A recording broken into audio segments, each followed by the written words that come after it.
Hello. Welcome to our CFO career panel.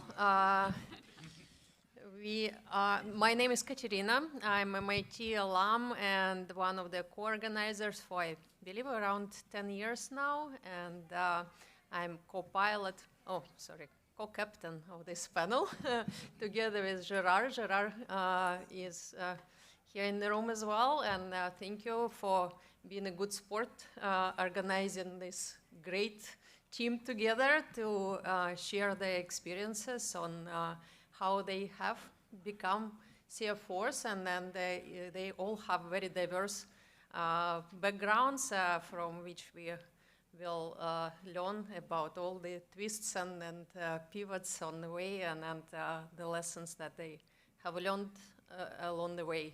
So join me in welcoming this amazing team. Welcome.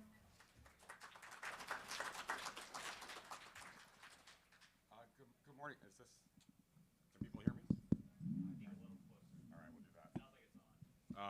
Good morning, everyone. Thanks for joining us. Welcome. Our session today focuses on something you're not going to find in a job rec or in an org chart, how people actually become CFOs and how they succeed in that role.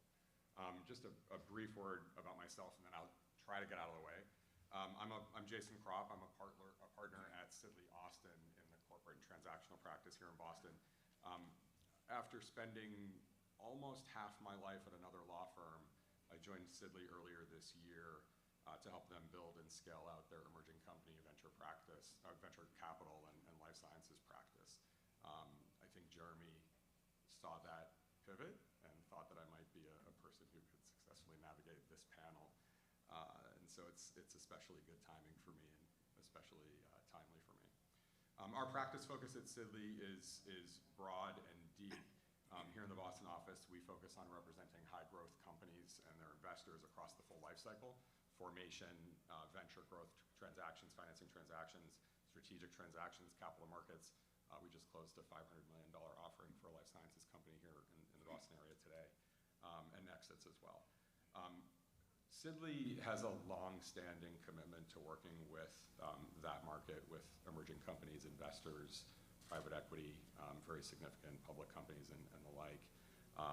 There's a strong integrated life cycle model, and really what drove us to choose to move to Sidley is that it's not possible for our clients to outgrow what we offer. Several of our colleagues are here today. They're floating around, listening, absorbing, asking questions, and the like. So if you see any of us and want to chat, we're happy to do that. So let's talk about the more interesting stuff. We're here to talk about the role of CFO. It's a role that's evolved. It's multidimensional. The paths for getting there are varied and dynamic. As I thought about this session, I thought about a few key themes that I think we'll probably touch on today. CFOs are transformational leaders. They drive digital, operational, strategic change. They're not just financial stewards. I think you all know that and live it and breathe it every day, but it deserves to be said. Data, automation, and AI are fundamentally changing the landscape in the finance function, oftentimes faster than companies can keep up. Career paths, the topic of today, are no longer linear. The traditional public accounting to controller to CFO path has really branched, and there's a whole network now of on-ramps and off-ramps from that path that I think weren't there, at least in the beginning of my career 23, 25 years ago. Capital markets experience has taken on more importance, whether it's in private equity, venture, public environments. Those skills and that experience are more valuable than ever. And perhaps most importantly, success is really defined as much by influence, narrative skill, culture building as it is by results, as we've already heard about in this morning's panels. So if there's a single theme as I think about this running through today's session, it's about adaptability, which I think is consistent with the theme of today. And the four folks here, the four leaders here joining us got to the CFO seat in four pretty different ways, although three, I think, in the CFO seat, and one observing hundreds of CFOs in their capacities. Accounting paths, finance paths, SaaS, healthcare, biotech, as well as others. So let's start by hearing a little bit about their journeys. We'll just go down the row. Mark, if you could share maybe a minute, the headline of your path. Thanks, Jason. I'm Mark Litz. I'm the CFO of a company called Jama Software. You probably never heard of them. We are West Coast based, but we have a small presence here in Boston. I'm local to the area. I'm probably, of the four folks on this panel, the traditional dinosaur, the public accounting to controller to CFO path. So that's a little bit about me. I'm looking forward to sharing my experiences here with you guys today. Hi, Elena Ridloff. I'm the CFO of a company called Sionna Therapeutics, based in Waltham, biotech company that IPO'd earlier this year. My path is more non-traditional. I started out my career as an investor, investing in biotech, pharma, life sciences, both public and private companies. I did that for over a decade and was always intrigued by the operating side. So I then actually went to a company called Alexion Pharmaceuticals, which was global, multi-billion-dollar revenue, to lead investor relations, be part of the finance leadership team, and that ultimately led me to being a CFO at another company called Acadia Pharmaceuticals. So this is now my second CFO role, but definitely not the traditional CFO path. Thank you. Morning, everyone. I'm Brad Yale, the CFO at Devoted Health. I am an engineer by background. I started my career in finance and equity derivatives and then investment banking at Morgan Stanley. And then I moved to where I spent the majority of my career, which is in investing in private equity. I started at a firm called BC Partners in August of 2008, and then the global financial crisis hit, and we were starting up a US-based healthcare effort and private equity business, and successfully built that over 6 years, and then went to GIC, which is the sovereign wealth fund of Singapore, to do something very similar at a much larger scale. So there oversaw the successful build out of our large cap private equity strategy, leading global healthcare and US financial services, and serving on the global investment committee. Had the pleasure of making a number of investments, including an investment into Devoted Health, which is the technology platform for global healthcare, with a mission to serve and improve the well-being clinically and non-clinically of every member we serve by treating them like they're literally our own family. And I've had the pleasure of being the CFO at the company now since 2021. Hi, everyone. Nick McKeon, Managing Director with Protiviti, a global consulting firm. My job is, I am not a CFO. My job is to work for and with CFOs. I've been doing that for close to 30 years now, primarily middle market, on the path to an IPO and then post-IPO as well. Work across manufacturing, life sciences, and technology as well. And throughout my career, really have seen a variety of backgrounds. I think you're seeing it right now and hearing it right now on the stage, of folks that have made their way to the CFO seat and beyond, right? I think we're seeing a lot more than just making it to the CFO and that being the end point. So let's start at the beginning. Mark, love to hear from you, your thoughts, your experience on whether the role of CFO was something that was on your radar in the beginning. Is this a course you set out on? So it's a bit of an interesting story, Jason. I started my career last millennium, 27 years ago in PwC in public accounting, like I'm sure many of you did.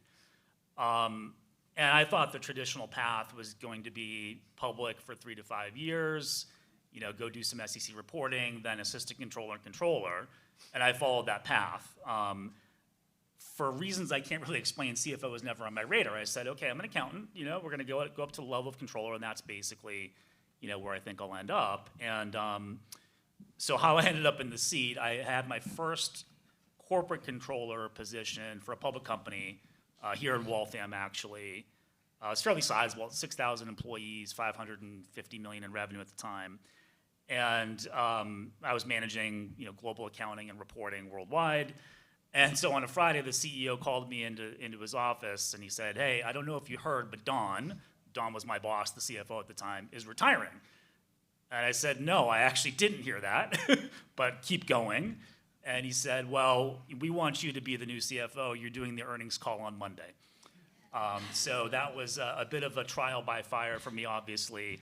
But for whatever reason, I was looking at the controller position as sort of the top level job, being a traditional accountant coming up and growing up from PwC and other reporting roles. But It was a trial by fire. I'm a 3-time CFO now. I've worked for both public companies and private companies. We'll talk a little bit more about that, I'm sure, in a little bit. But I would say that first role allowed me to really kind of expand my horizon and kind of shed some of the accounting knowledge and hand it off to the controller and say, okay, I need to focus my attention and my time with my FP&A team, my tax team, my internal controls team. So it's an interesting story. It was kind of a very sudden thing, but here I am 10 years later, and I'm still a CFO. So, And as we think about pivots, you served as CEO at a time as well, right? yes, I did. So similar story with that. I was working for a private company, a private SaaS-based company, about 70 million or so in revenue. And almost the same story happened over again. And the CEO calls me in and says, hey, I'm going to take a job as an operating partner at a private equity company. The board wants you to be CEO. And I mean, obviously, you can see the correlation between controller to CFO. That's pretty logical. But CEO was something I never had on my sights or on my radar. So that was a very similar story. And coming back to the CFO role, so I did the CEO role for about a year and a half. I kind of knew my DNA was always to get back into the numbers. I felt like the CEO role was a lot of, hurry up and wait. And, it was an industry that I was working in at the time that was relatively slow growth. And I just started thinking, well, this is good experience that allows me to see and manage the other functions of a company that you wouldn't normally get to as a CFO, and sort of broadens your horizons from that perspective. But I kind of knew in my DNA I wanted to get back to being a CFO, and it was a little bit opportunistic how that happened. A former colleague of mine had reached out and said, hey, we're gonna end up selling our business in a couple months, and this was JAMA. I need a new CFO, and I said, your timing's impeccable, because I was thinking of getting back into doing that job anyway. You can have the CEO gig. I want nothing to do with that anymore. I'm happy to let you do that, but it worked out well. But it was a great experience being a CEO and really, kind of understanding at a deeper level what some of the risks are and what some of the challenges are of a sales team, of a marketing team, of operations, and so on and so forth. Thanks. And Elena, I've heard you say that you experience people sort of obsessing over how to become CFO. And you've had a non-traditional path, as you said, as well. Could you talk a little about your path? Yeah, so, and this came up in our pre-conversations. Often when I mentor young people, very young in their careers, they'll say, I want to be a CFO. How do I become a CFO? And actually being a CFO was never on my radar also. I'd say it really, once I moved to the operating side, so I think a big, I loved investing, but I was always intrigued by building something. Investing, you're seeing a certain angle, but you're not really building the company. And I always got intrigued and had an interest in sort of being part of building something. So that was my first sort of move, was into industry and leading investor relations. And when I was in that role, it was very eye-opening. I got to, as part of the financial leadership team at a multinational, global company. And so I really got a lot of exposure to all different elements of operating, the financials of an organization, from tax to, FP&A, accounting, et cetera. And that was really eye-opening for me. And that sort of, I'd say, started after a few years of doing that. And I got experience, I was fortunate to work for leaders that gave me experience doing different projects outside of IR. And so that, I think, was probably the first point where I said, oh, maybe this is something I'd be interested in doing in the future. I'm hearing a lot of positioning yourself for doors to open and then choosing whether or not you want to walk through those doors. Yeah. In both what Mark's saying and Elena's saying. Brad, any pivotal moments in your evolution? Sure. So as I said, I'm an engineer, so I like solving problems and building things. But I like them to be highly quantitative, but also very human. And so that's kind of guided, I'd say. I'll pick two, Jason.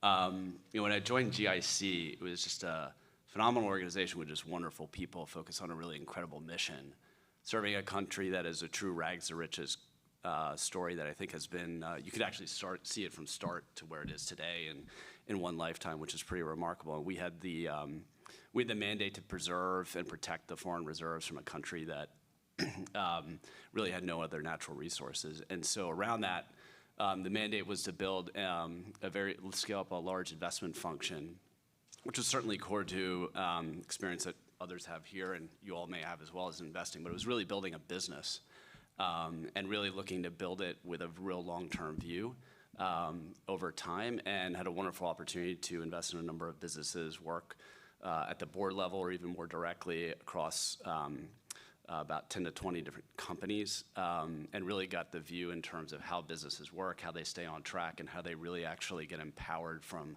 long-term capital to build impact over a long-term period of time. And that's one of the things that really drew me to Devoted Health, which would be the sort of the second, I'd say, pivotal point, which was just really an extension of what I just walked through at GIC, which is, a company looking to solve a really important problem, and the need to actually really scale that solution up, but keep it on track, make it sustainable over the long term. And so when there was the opportunity and the door came open, as you said, with a founder and a group of people that I'd known for some time to join and be responsible for making sure that the numbers actually add up to a sustainable path for the mission of the company that we're on, was just an incredible opportunity to join. And really that's just one of the core things that a CFO does at any company. And Nick, from your vantage point, working with dozens, hundreds of CFOs, what are your observations on the path? Is there a traditional path? I think we know. Yeah, I mean, when I started my career almost 30 years ago, the thought of a CFO who wasn't like a traditional accountant, knew debits and credits, that seemed foreign, right? I had one of my first clients hired someone that really just had an investment banking background, came in, really understood the business, but didn't understand anything on the financial reporting side. But I think those folks really knew how to build a team, and having strong controllers and team members underneath them really helped offset that lack of knowledge on the accounting side.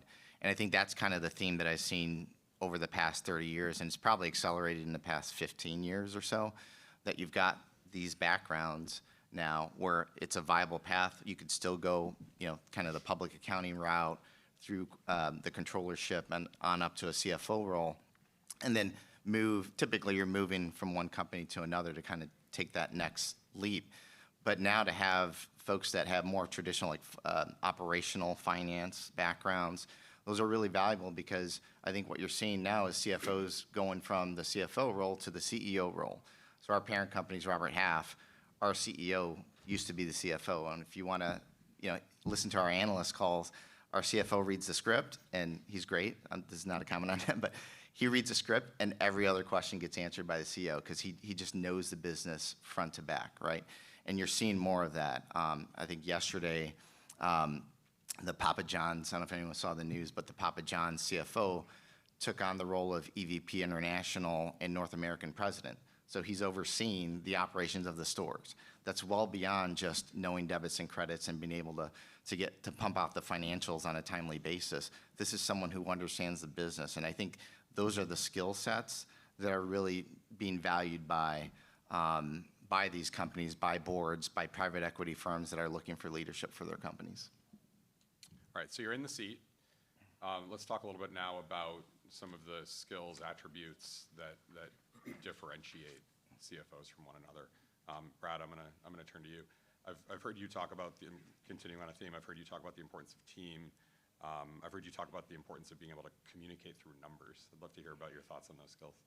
Yeah, a key job, as you all know, for a CFO is you're an allocator of capital, and the most important capital that you're allocating and managing is human capital. And so whether that's your team, whether that's actually the rest of your executive colleagues, as whether that's the rest of the organization, board, and then the extension of the organization, other folks that you're serving, your investors, regulators, et cetera. And so but when you start at the core, which is your team and others, is you need to recruit, develop, and build the best team, really identify what their strengths are, and then it comes back to capital allocate and optimize sort of your human capital around sort of the challenges and the opportunities that you're facing today, and look ahead at where those are going in the future, and really dynamically manage that over time.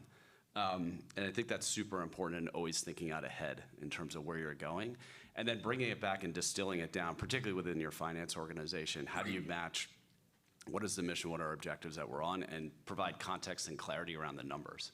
And then that really just actually gives you a foundation to extend that and provide that kind of clarity for your executive team, colleagues, board, CEO, and the rest of the organization, so that the numbers match the mission and that they work together. And if you have that internally and that's all clear and nailed down, it's actually a very natural extension to then how you communicate with other folks outside the company. It's how you think about it consistently with your customers, how you're serving your customers, how you're sustainably serving within the framework of what you need to deliver for your investors and your regulators.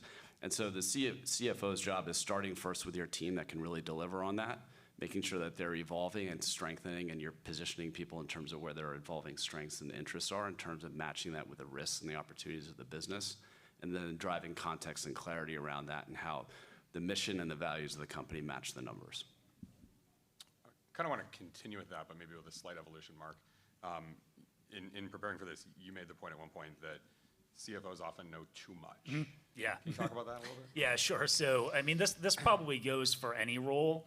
I mean, if you're a controller, if you're a VP of finance, even in operations sales, and to a certain extent, it's something that gets sort of pounded into you if you've been through an exit or a go private or a couple of exits and transactions, as I have. I'd say the biggest learning for me over my career was how to position the story, the financial story, depending on what audience you're talking to. And what I mean by that is, okay, if you're communicating quarterly results, you've got a couple of groups of constituents. You've got maybe your own internal team that you want to share the results with, like the finance team. You've obviously got the board. You've got external investors. You've got people within the company. And so the biggest nuance in communicating those results, it's the same story, but the level of detail that you go into is markedly different in terms of how you communicate results to a team of 100 engineers who may not understand the numbers and some of the lexicon at the level that your finance team does. So one thing I'm always conscious of is whenever I'm communicating, you got to sort of take a deep breath, step back, and say, okay, who am I talking to? Who am I delivering these results and this message to? And the whole point about knowing too much is you don't want to over communicate, especially to the board and to the investor level. You want to leave them with the 2 to 3 things that are the most important, most impactful, the things that they'll remember, and sort of a nice synopsis or a really succinct summary of the story, if you will. Whereas if you're communicating internally, engineers, you can probably appreciate this, Brad, right? It's just a different audience, right? So obviously you're a financially savvy engineer, but a lot of technical engineers in a company, like I work for a SaaS company, and communicating results, you gotta say, okay, how much do they really know about the numbers, and what sort of language do I need to use to make sure it's digestible to them? But the knowing too much, like you don't want to over communicate. You don't want to over describe what's going on, because you're going to lose people, right? I think that's the biggest thing is, okay, if my audience has and what we found, I think you guys can probably attest to this, is we all work in companies where we have very smart investors and very smart boards, but their attention span is very short. So I think the more you can really boil it down to the essence of what they really need to know so that it sticks with them, and not over communicate. That's sort of been my biggest lesson over the past 10, 15 years, is really knowing how to communicate with what group of folks you're communicating with, and how you craft the message. Elena, Brad talked a little bit about capital allocation. You've been very successful with capital strategy as a skill set. Could you talk a little bit about that in your role and the importance of that skill? Yeah, so my current role at Siona, I joined when the company was in stealth. I subsequently raised our Series B, our Series C, and then took us public earlier this year. And I think there's a few key elements when you think about capital allocation and raising capital. For those of us in our industry in biotech, we're dependent on raising capital. That, it takes a long time for us to get to revenue generation and profitability. And so one of the key pieces I always think about is thinking through capital allocation, and for us as a small biotech, that comes down to allocating capital to what we view as our most valuable R&D pipeline assets, and also thinking through how we could do that without putting, increasing probability of success. So, both investing in our latest stage assets, but also thinking through how we can continue to invest small amounts of capital in other earlier stage programs. So we have things on the train moving behind. There's a few other key pieces. When you go to talk to investors, obviously they have to be really excited about your science, your commercial opportunity, but where is that capital going to get you? So thinking through how we can be efficient, human capital, not getting ahead of our skis, and being thoughtful in our hiring until hiring and investing. We always look at it as making sure we're thinking through staging our investments as we de-risk, because it's easy, especially in biotech, like things, there's a nice shiny object to go just invest in all these nice shiny objects, but really thinking through data-driven, how do we de-risk and then invest more capital, and having our capital take us to meaningful value inflection points. So that was really, I think, a key piece for us IPOing earlier this year. We will have very important data for us mid next year as a company, and we have cash runway into 2028, so 18 months plus beyond that readout. And that's, investors can, we're able to invest in the IPO knowing, like, I'm not going to be tight behind this data readout. Timelines sometimes slip, et cetera. They felt confident that, there was a meaningful value inflection that could come with the capital you're investing. And that goes, I'm talking about a biotech example, but I was at a large multinational company. Like, you just think about capital allocation and the pieces that, you can drive. That's really, as a CFO, thinking through that strategy, whether it be driving operating margins, investing, how you balance investing in marketing versus R&D. Like, these are all decisions as a CFO you need to think through. And so getting to really know the business, talking face to face, that was a good comment I thought earlier today, with people who are totally outside your financial, your finance team, right? Going to talking to people in marketing, talking to people in R&D, really getting a sense of where the most exciting investments can be, because as a CFO, you have to compare those across the organization, across the company, to drive smart capital allocation. And Nick, you get to see a range of CFOs in their roles and in their environments. What are some of the skills that you perceive as perhaps missing across those that you see? So we work with a lot of private equity-backed clients, and usually we're brought in at the point where they're starting a transformation or there's a need to transform. So we're sort of meeting the company at that point. And so when we're working with a CFO at that point, when there's a gap in skill, it's typically on the technology side. I can't tell you how many times we've had discussions with a CFO about a transformation that needs to be tech-enabled, right? We need IT resourcing and commitment as part of that. And it's viewed as, well, this is just like another ticket, and get in line kind of thing. And to me, that's a point at which a CFO needs to walk into the CIO or CTO's office and really explain the priority that's here, the ROI for the organization, and really drive that home. And then beyond that, not just asking for help with IT, but really being a partner with technology and driving the technology transformation in the organization. Because most of the system changes that happen in an organization end up having an impact on finance, right? You're going to see it one way or the other. So you might as well be involved early on. Which is exactly what Elena was saying. Collaborating with your colleagues, talking with your colleagues live in person, really working together as a team in order to drive results. Yep. So we'll shift a little bit. We're talking about skills. All of this comes together in particular environments, which help shape the role, which help shape the need. Whether it's PE, public, biotech, software. You've all worked in very different ownership structures. I'm interested to hear how your roles may be different as a result of those environments. Elena, yours strike me as particularly varied. Could you talk a little bit about the differences between, working in a stealth company versus working in a public company with all the demands there? Yeah. So when I joined Siona, I was employee 15. We were in stealth, and our strategy was we had a target that had been out there and known but never drugged, and so we wanted to wait as long as possible to come out of stealth, for IP reasons and for competitive advantage reasons. And so it was interesting, right? I joined to raise a Series B, but no one even knew we existed. So I had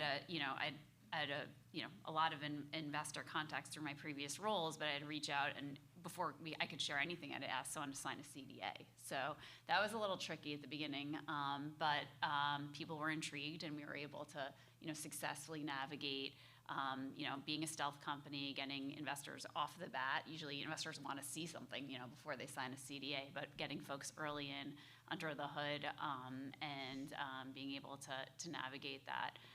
So it was definitely, it's a roll up your sleeves. You join a company in stealth. You're, on myself, I'm sending the CDAs by PDF, right? You don't have the support arms and legs, putting every document myself in the data room. So it's nice to, get a little bigger and have a team, because but it was fun, and you build it and you do it. And how does that compare to operating as a public company CFO? Yeah, it's, I think, the luxury of being private is, you don't have to announce quarterly results, right? You can, you are to your private, to your investors, but not, not to the external world. It was nice to have a period of time, for us where we were earlier in development, where we could really we're always focused on executing, but where you didn't yet have that public market eye on you.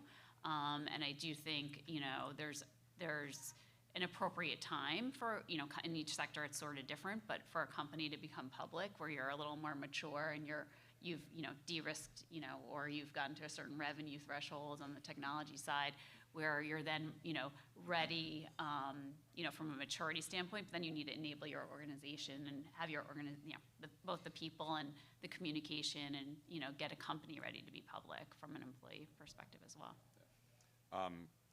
Mark, could you talk a little bit about the differences between working in a public company environment and a Sure. PE-backed environment? Yeah, so I spent most of my after leaving PwC, I spent most of my early industry career working exclusively for public companies, large multinational, several hundred million in revenue, several thousand employees.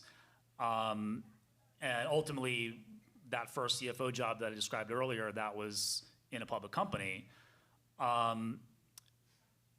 Fast forward probably, I don't know, maybe a year and a half from that initial conversation with the CEO, and we were taking that company private. So having gone through that go private process and then living as a PE-owned business on the other end of it for 9 or 10 months after, I became converted. I said, look, I'm not gonna, and again, everyone's got personal preference, obviously, but for me personally, I said, geez, it's just so much more freeing. It's easier to focus as a PE-backed business on day-to-day operational execution and long-term strategy. Whereas by contrast, I felt like working for a public company, you were kind of always living in the purgatory of that quarter. Like, where's that penny of EPS going to come from this quarter? Here's the consensus. Okay, how do we get there? What's the sales pipe look like? And I just think that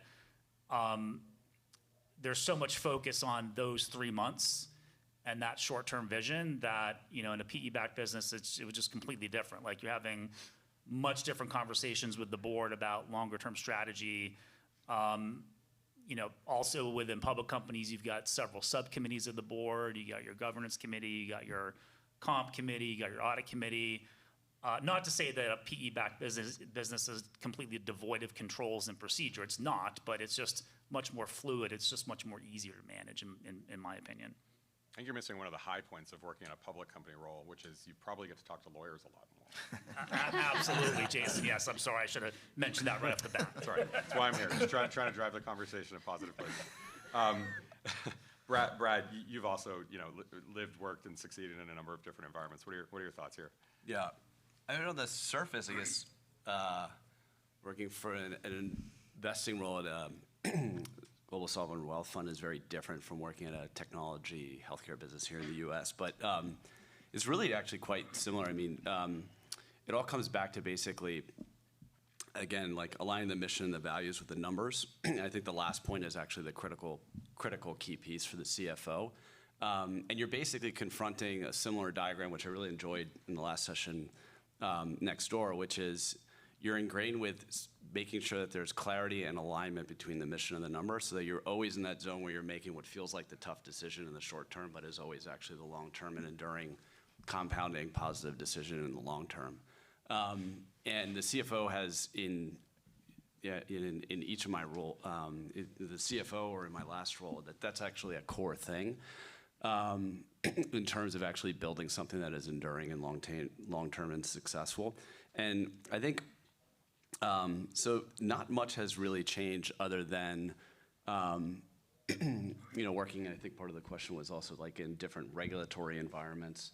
I think if you can establish clarity in terms of what your end goals are for the customer and the mission of the company, and the CFO just aligns the clear numbers to it, that actually helps you drive clarity in decision making, and it enables you to actually move at a very, very high speed. I'd say the only difference is in terms of my current role versus last role is that we're able to move even faster because we're building our own technology.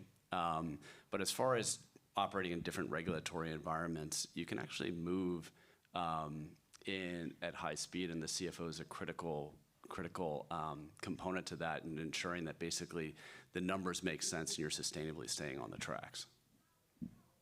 And Nick, the 30,000-foot view, what are you seeing sort of from a macro standpoint in terms of how CFOs succeed or maybe struggle in different environments? Yeah, I think not taking the time and investing in really understanding the capabilities of the team that you're inheriting. So if you're moving in, from one company to another, there's kind of an assumption that, well, this team probably just can't get it done. And in reality, you probably have a lot of talent there that could be upskilled. And so you're better off investing time in upskilling that talent versus trying to replace them with kind of the shiny new object that has experience. So if you're going from a private to public company, obviously that public company experience is important, but you might have that talent in-house already with a little investment.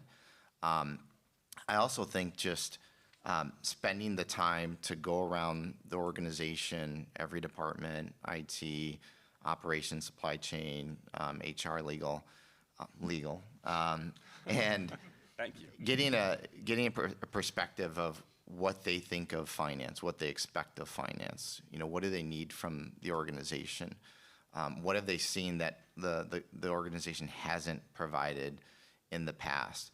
And that's just as important as understanding the talent and the processes and the technology on your team, because that would probably influence whether or not you do need to upskill or change out talent, or what you do from a strategic perspective for the team. That's great. And a good segue, because I'd like to shift a little bit and talk about talent and mentorship and partnership and influence a bit. We've spent a little bit of time talking about technical skills and sort of harder skills. Elena, you've talked about the importance of mentorship in your career. Can you talk a little bit about what that means for you, what that looks like to you? Yeah, so it goes back to my first kind of operating role, and I had the great fortune of working for 3 great and very different CFOs there, and one had been at the company, since it was early. One had come from Honeywell, so different industry, approached our industry very differently, and one had come from Biogen. So I was lucky in that I worked for 3 phenomenal CFOs who all saw something in me, and were really, proactively looked to invest in me. And so I, like you said, to follow the open door, I just said yes. So when I was asked to lead the long-range planning process one year as head of IR, not typical role, right? I did that. When I was asked to help drive the strategy, a strategy refresh, I did that. And so, we did some M&A while I was there. I had opportunities and exposures to do some different things through that. So I think really just what I leveraged was just, the folks that were willing to invest in me, and, also just asking a lot of questions. I think, if you're, being inquisitive, I think always helps you, right? And trying to think outside of what you're currently doing. If you have interest in doing something else, just trying to get exposure, asking, sometimes that requires you saying to someone like, hey, I'm really interested in learning more about, this other function, can I do that? And, trying to take advantage of those opportunities. And I've tried to do that with my teams subsequently because I just really saw the value in that sort of opportunity to do different things. And so even at Siona, we're a small company, but we had a great head of FP&A. I thought she could potentially be really good in IR. So I moved her to IR. I've invested in her. And we did that, about a year before our IPO, so she could start to get some experience. And then, backfilled her FP&A role and gave our controller more of a broader VP of finance role so she could get experience leading FP&A. So small team, we have like 6 people, but in that, already starting to get folks exposed and giving them new opportunities. So I think, even if you're at a small company, if you have a leader who's willing to invest in you, you can definitely, get broader exposure and do different things. And being a leader who provides those opportunities is equally important as well. Correct. I agree with that. Nick, as you think about finance leaders, are there particular relationship building skills that you view as most important? Yeah, I think I sort of touched on it before, but not being afraid to go and ask for help and a perspective.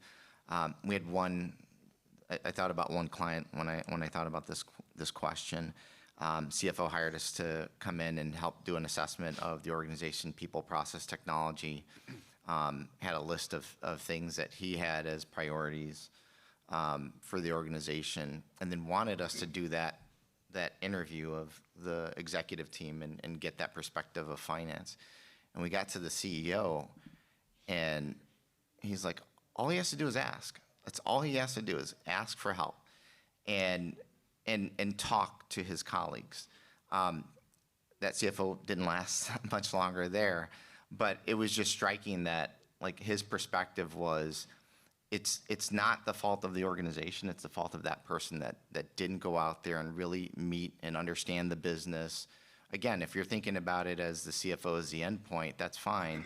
But if you're thinking about it as you could eventually be the CEO and be in that seat, really understanding the business, what drives the business, in order to do that, you have to get out there and meet and talk to every leader in the organization, understand the business. One of my first jobs that I had was no matter what level you were, you could be a director or you could be the incoming CFO.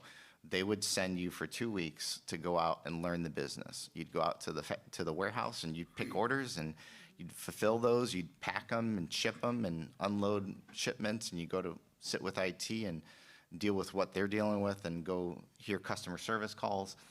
And that, to me, was one of the best ways to understand a business. And so you could think about that from the perspective of the CFO. How do you develop your team? You have them meet everyone else in the organization and really understand the business. Mark, picking up a little bit on that notion of the CFO, just has to ask, you having served in both the CEO and CFO roles, what does that ideal relationship look like to you? Yeah, without sounding like a complete cliche, I think there's a lot of there's a lot of mutual respect that you need to have between those two roles. It needs to be a comfortable back and forth. You proposing ideas to the CEO and the CEO proposing ideas to you.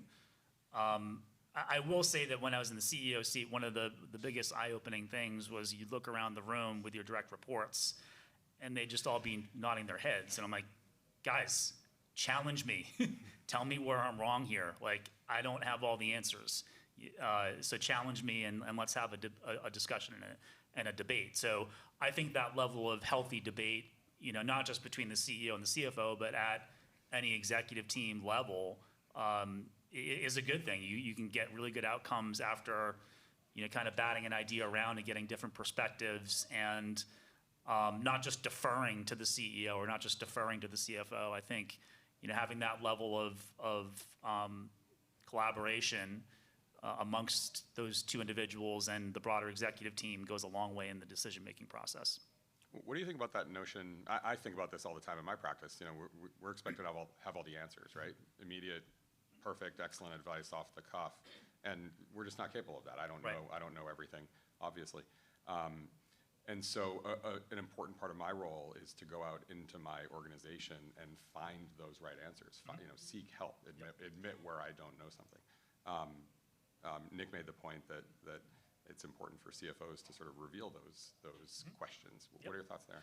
Yeah, I mean, we at JAMA, we actually pretty strictly follow the scientific method.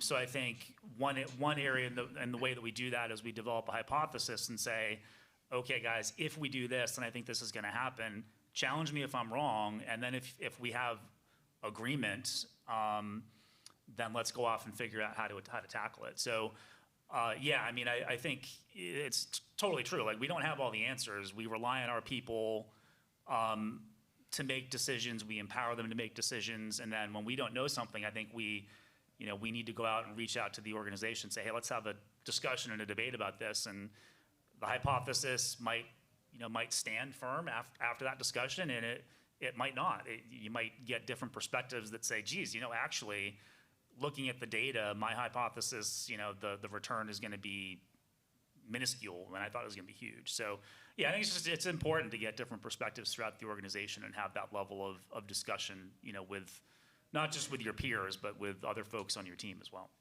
And Brad, you've made the point.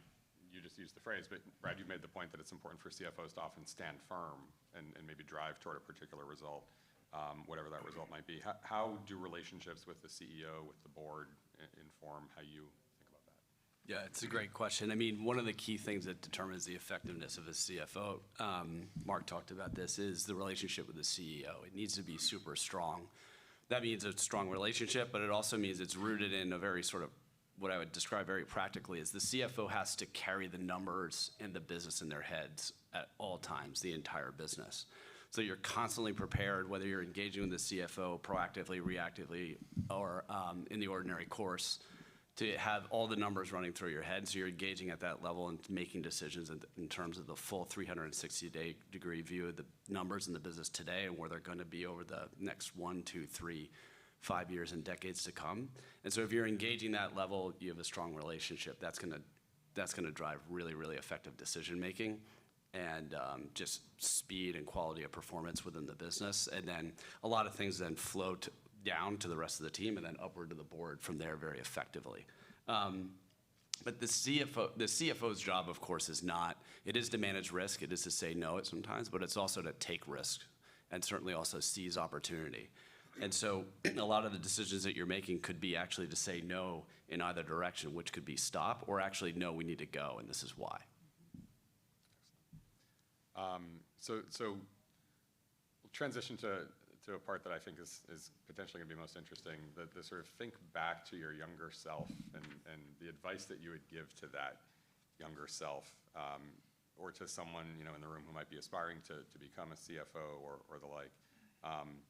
I guess we'll go down the list. Let's start with Nick, if that works. Yeah, I mean, I can speak from the perspective of sort of the younger talent that I've worked with that are making their way up the chain.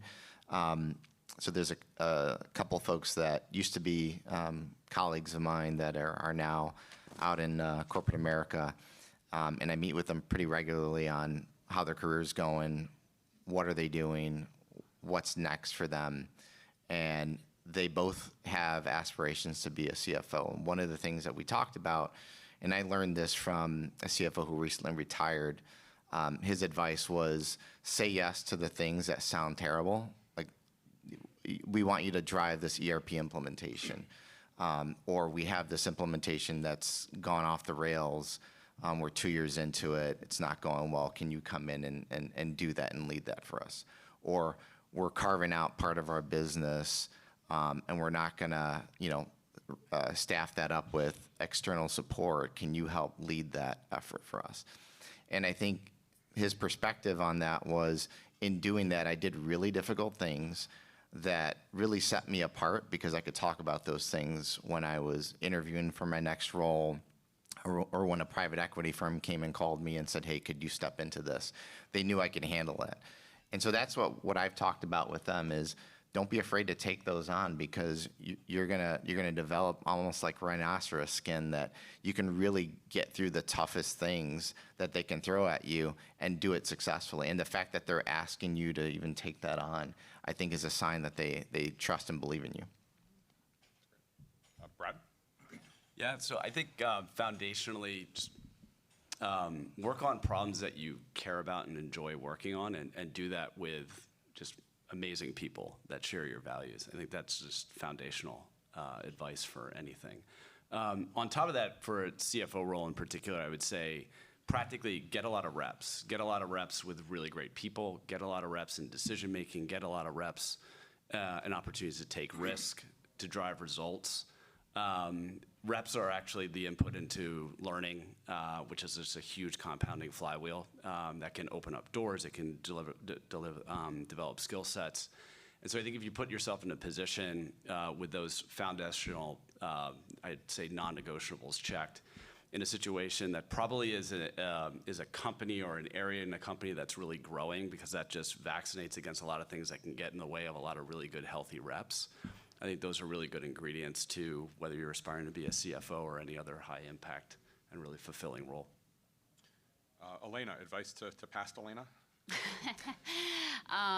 Yeah, I mean, I think just being curious, saying yes, knowing that sometimes things aren't linear. I think a lot of folks, especially, early in their careers, they want that next promotion.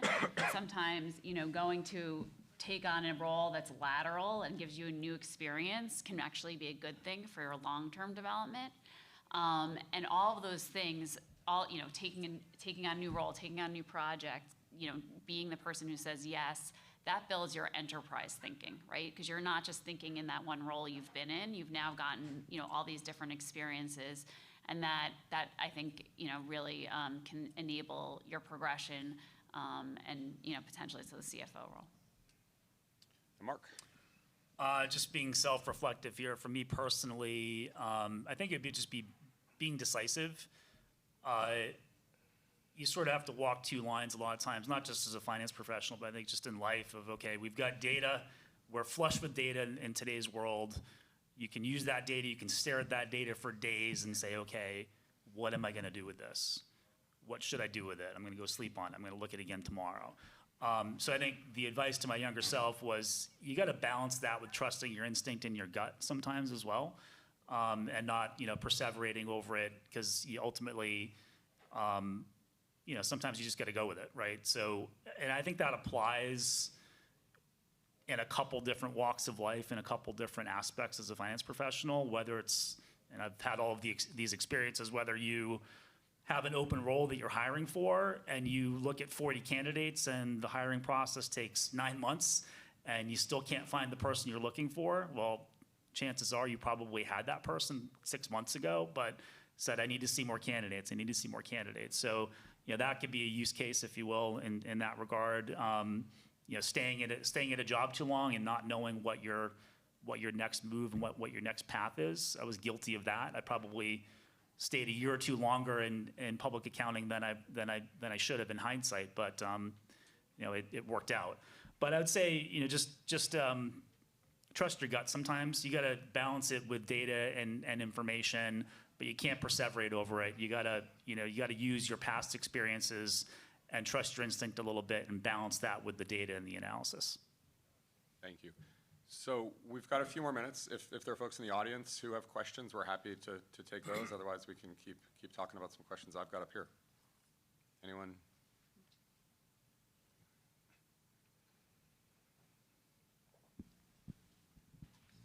So what tips would you have for someone that will be going into their first CFO role, whether they were a controller or whatever? Like, how do you make that first step a success? I'm happy to take that. So I would say, depending on the path that you took to get there, for me, for example, it was being a controller. I had to be very conscious of saying, okay, I'm going to let my controller, I know, again, this whole concept that we talked about earlier of knowing too much. I knew too much about the controller role. So I think someone that may be uncomfortable taking that next leap probably has a tendency to say, okay, I'm going to spend time in the historical numbers. I'm going to spend time with my controller. I'm going to spend time reviewing technical memos. You got to kind of make a conscious decision to say, okay, if I've got a good person doing that role, again, in my case, it was the controller, I'm going to go and consciously spend more time with the other finance functions, or if you're managing like HR and legal as well. So just making that very conscious decision to not sort of tend towards your comfortable discipline and how you got to that role, to hire a good person and trust that person and go off and spend time in the areas that you haven't grown up in, if you will. Maybe just to add to that, also, know your weaknesses, right? So I'm not an accountant, right? So I've always been really, I've always ensured I've had a really strong controller, really strong accounting team. So just knowing, being honest about what you know and don't know, and really, obviously, you always want to build an A team, but just, when you don't know, really, I'm always direct with that. When I hire a controller, like, I'm not an accountant. Like, this is, I'm relying on you. Like, we need a good, a trusting relationship. We need, there's a lot of key elements you always want in your values and your foundations, but they're even more critical when it's an area of your weakness. And then I would say, leverage your mentors. Like, you didn't have this opportunity because you found out Friday you're going to be on an earnings call Monday. But I remember before that first earnings call, I called one of my mentors and I said, any advice for me? I'm going to be on my first earnings call. What's your advice? I did a bunch of things beforehand. One of them was I bought an accounting textbook, and that was probably the lowest return on capital of time. The other thing I did that was much higher was I engaged like what I've described as my personal board, former CFOs, other board members I've worked with, audit committee chairs, and just got their advice. One of them that stuck out in many of those was similar to what Lena said, was hire a really good chief accounting officer. So I did that. And that was much better return on capital than the textbook. Other questions? Yeah, can you talk a little bit about kind of getting comfortable with risk and maybe giving up control that you would have had? So as a pretty risk-averse controller person who has memorized the social security numbers of her CFO and CEO because she fills them out on so many forms, that's not something I ever wanted to give away. How do you sort of get over that to sort of take the next step? Who wants it? Yeah, I mean, you have to. I think inevitably it comes down to trusting your teams, right? And you thinking about where is my time most, best spent, right? Which are the areas that I should leverage my team, and where should I be spending my time so I can add the most value as a trusted partner to the CEO, as a trusted partner to the executive team, to be thinking strategically and long term. And so just ensuring that you have the right people on your team enables you to do those other things. Yeah, I mean, I think this is something that blends into like how you manage the human capital on your team. Like, always take a refresh look, whether it's every quarter, 6 months, or a year, and kind of what you individually and what your also filters down to your team. What should you start doing more of? What should you stop? Yep. And a lot of the way to think about it in terms of a lot of finance folks in this room, another way to think about it is when you're delegating, you're actually taking risk, and that's part of the job that you're in. And what you want to do is you want to evaluate how much risk am I taking, how much rope can I give, that this person is actually, the risk, or if something goes wrong, is it going to be relatively contained and can I handle it, or is it too much risk where it's actually at a level that's not actually where I'd like it to be contained at. And you just evaluate that over time. But I think like a constant commitment to actually forcing yourself to take a step back with your leadership team and them on down in terms of, hey, what should we start doing? What should we change? What should we stop doing? Which is also very critical as well. Might have time for one more. Saw a hand right here. So building on that, how do you balance what you said earlier, Nick, about upskilling your team versus when to fire fast to make sure that you're able to allocate that time to the highest value activities? Yeah, I mean, I think you've got to do it quickly. You've got to, it's essentially a talent assessment right off the bat, right? What are the roles? What is the expectation of the role? What do those folks understand their role to be? I think is just as important. And to tie it into the prior question about risk, how comfortable are you to put certain activities at risk? And you're going to have to. And you've got guardrails you can put up around that. And that's how those folks will grow and develop. And if they're operating effectively in those guardrails early on, and that guardrail might be tighter early on, I think you can have a little more comfort to spread that out. I think you'll see pretty quickly as you start to push people on whether or not they can make that work, versus do I have to invest some time to upskill them, or do I have to ultimately replace them? Yeah, I agree with that. I mean, I think the key there to me is that it's a clearly defined set of responsibilities, a clearly defined job spec, so that it's never a surprise if it doesn't work out, right? If 3 or 4 months, 6 months down the road, you say, look, here's what I asked you to do, and here's how you're doing against it. But if 6 months down the road you say it's not working out, and the person says, well, why not? And you're not having those continuous feedback loops with them on how they're doing.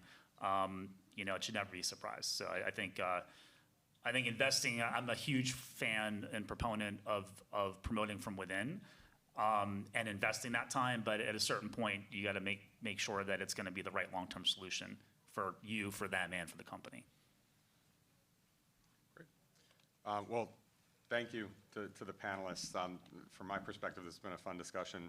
Obviously, focusing a lot on communication, relationship skills, adaptability, like we said from the start, as through lines in your journeys, which have not been linear, but have led to pretty amazing success. So thank you, thanks to the audience, and enjoy the rest of the day.